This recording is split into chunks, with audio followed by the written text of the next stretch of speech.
વધુ એક વાવાઝોડાની આગાહી અંબાલાલ પટેલે કરી છે। બંગાળના ઉપસાગરમાં લો પ્રેશર બની શકે।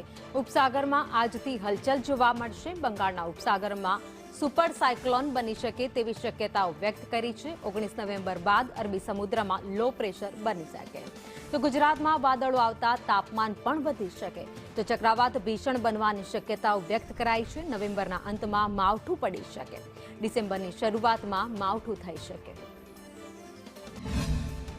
શ્રીલંકાના દક્ષિણ પશ્ચિમીય તટો ઉપર લગભગ આજકાલમાં એક લો પ્રેશર બનવાની શક્યતા રહે છે।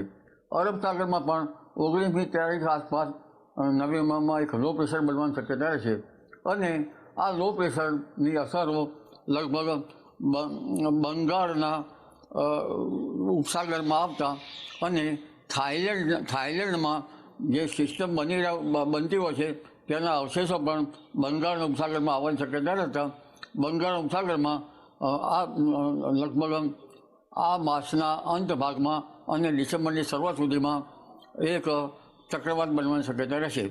ગુજરાતના હવામાનમાં પણ પલટો આવી શકે અને માસના અંત અને ડિસેમ્બરની શરૂઆતમાં વાદળ વાયુ કે માવઠા જેવું થઈ જવાની શક્યતા રહે। જો કે માવઠાની શક્યતા ક્વચિત થઈ શકે, પરંતુ ડિસેમ્બરમાં 15મી ડિસેમ્બર સુધીમાં માવઠું થવાની શક્યતા